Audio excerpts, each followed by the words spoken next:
Baik. Assalamualaikum warahmatullahi wabarakatuh. Waalaikumsalam warahmatullahi wabarakatuh. Adik-adik perkenalkan, nama kakak Dewi Tauka. Adik-adik boleh panggil Kak Dewi. Kak Dewi dari program studi bimbingan konseling, biasa orang bilangnya Kak dari Universitas Trisakti. Jadi Kak di sini mau sosialisasi memaparkan materi mengenai stres akademik.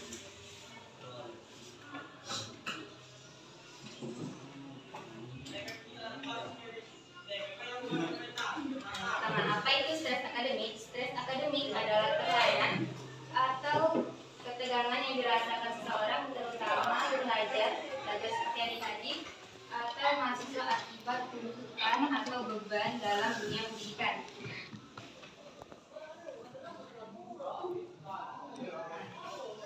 Selanjutnya, kira-kira apa sih penyebabnya dari stres akademik itu?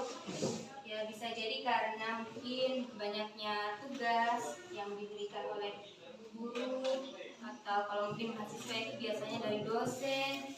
Selanjutnya mungkin bisa juga dari tuntutan-tuntutan dari mungkin orang tua yang menuntut anak-anaknya untuk pintar di sekolah. Setelah itu mungkin bisa jadi pengaruh emosi,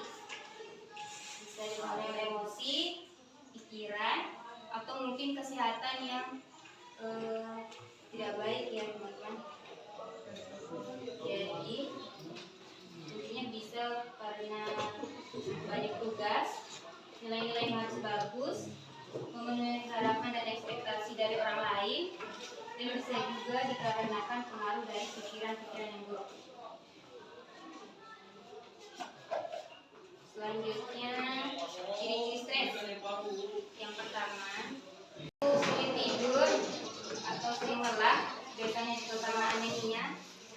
Yang ketiga yaitu sulit fokus ketika belajar. Yang keempat, sering menunda tugas. Itu juga menjadi salah satu dari ciri-ciri stres akademik. Yang kelima yaitu nilai atau prestasinya menurun. Yang keenam, emosi tidak stabil, mudah marah atau mudah sedih. Yang ketujuh, menarik diri dari teman atau lingkungan sekitar. Kira-kira ada teman-teman di sini yang mengalami ciri-ciri tersebut?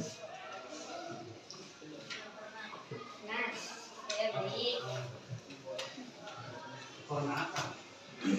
Selanjutnya ada beberapa tips agar mungkin adik-adik bisa terhindar dari stres akademik. Yang pertama yaitu mengatur waktu dengan baik. Yang kedua bisa berolahraga itu supaya hormon kita tetap stres kita terkontrol. Yang ketiga yaitu menjaga keseimbangan antara belajar dan bersosialisasi. Jadi kalau misalnya kita terus-terusan belajar itu kan jadinya stres. Jadi kita harus imbangi dengan sosialisasi atau bertemu dengan teman-teman.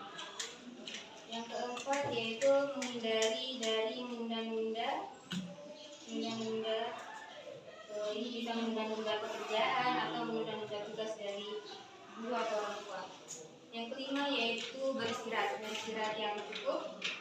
Yang keenam, berbicara dengan orang-orang terdekat, bisa mungkin sharing, tukar pikiran ya teman-teman.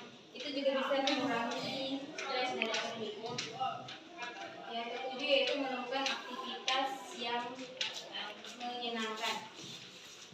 Misalnya mungkin makan makanan yang sehat, makan teratur, atau mungkin teman-teman bisa healing kalau misalnya stres, bisa pergi dengan teman-teman atau jalan kemana ke tempat wisata dengan teman-teman. Itu juga bisa menjadi agar terhindar dari stres. Selanjutnya itu kesimpulan. Stres akademik adalah tekanan atau beban yang dirasakan seseorang, biasanya dari pelajar atau mahasiswa. Karena tuntutan belajar seperti banyaknya tugas, banyaknya ujian atau harapan dari orang tua dan guru. Stres ini bisa membuat seseorang merasa cemas, lelah, sulit fokus, atau bahkan kehilangan motivasi belajar.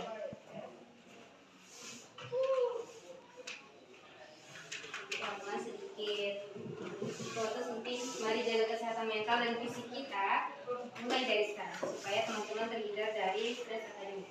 Oke, baik teman-teman. Terima kasih atas perhatiannya. Saya akhiri. Wassalamualaikum warahmatullahi wabarakatuh. Waalaikumsalam.